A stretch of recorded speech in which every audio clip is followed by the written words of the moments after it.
Chers amis modélistes, bonjour. Après quelques semaines d'absence, je vais vous présenter le nouveau buggy de la marque Apsima. Son nom, le Stoke Génération 2.0 en version 4S. Cette auto existe en deux versions, 4S et 6S. Il s'agit d'une voiture de loisir conçue pour faire du tout-terrain, donc pour rouler sur de la terre, sur de l'herbe, voire même sur des surfaces plus dures en bitume ou en béton.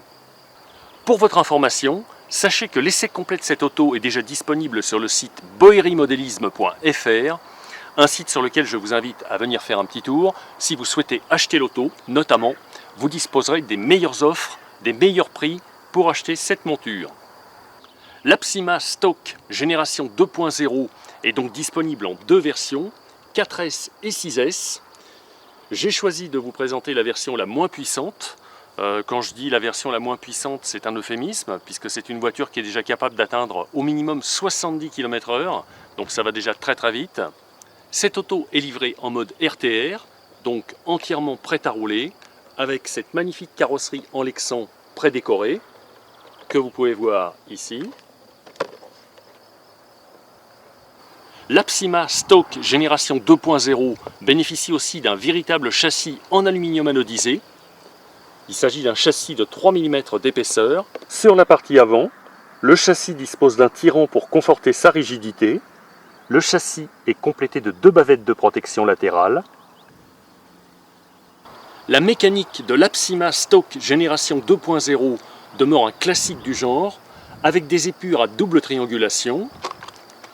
Voici le train avant avec sa triangulation supérieure. Les bras de suspension inférieurs de l'auto, qui sont dans la norme, on va dire. Donc même chose à l'arrière, puisque les cellules de l'auto sont totalement symétriques, ce qui veut dire qu'en cas de casse, vous n'aurez pas à racheter 36 triangles, ce sont les mêmes en haut et ce sont les mêmes sur la partie basse que nous apercevons ici. En revanche, les trains roulants ne possèdent pas de barre stabilisatrice, ni à l'avant, pas plus qu'à l'arrière. Ça, c'est un peu dommage. Sur la partie centrale, la transmission reçoit un troisième différentiel. Le différentiel central est équipé d'une couronne en nylon injecté, alors qu'on aurait préféré une couronne en acier. L'Apsima Stoke 2.0 est livré avec des amortisseurs à corps nylon injecté, des amortisseurs réglables par molette filetée. Il ne dispose pas d'ancrage au niveau des tours de suspension supérieurs.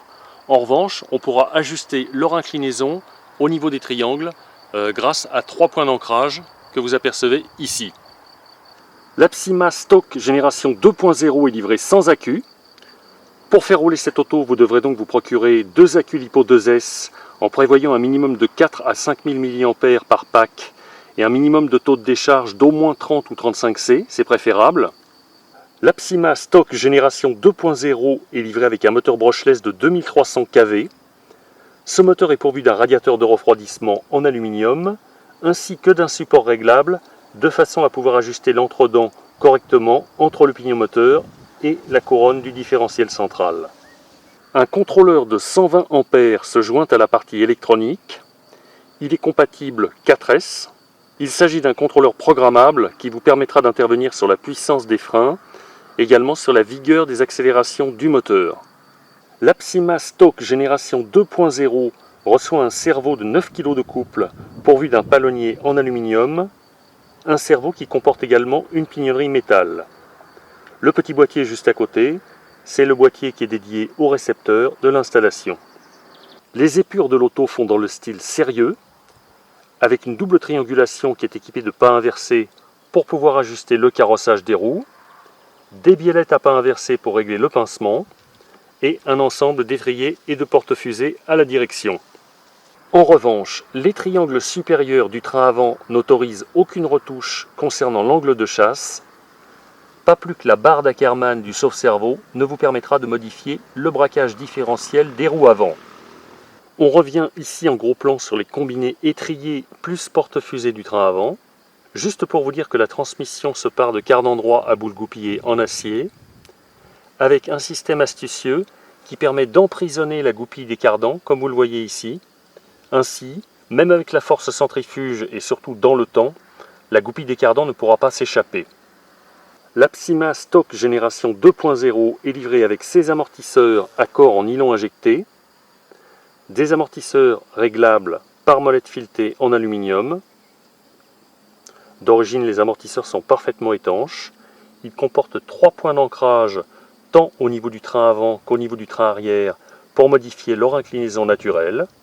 Et pour atténuer l'usure des bouchons d'amortisseur dans le temps, le fabricant les a installés sur une petite cale en nylon. C'est la petite cale blanche que vous voyez ici. L'ovalisation des bouchons d'amortisseur sera ainsi retardée dans le temps. La tour de suspension du train avant n'autorise aucun réglage au niveau des retouches d'inclinaison.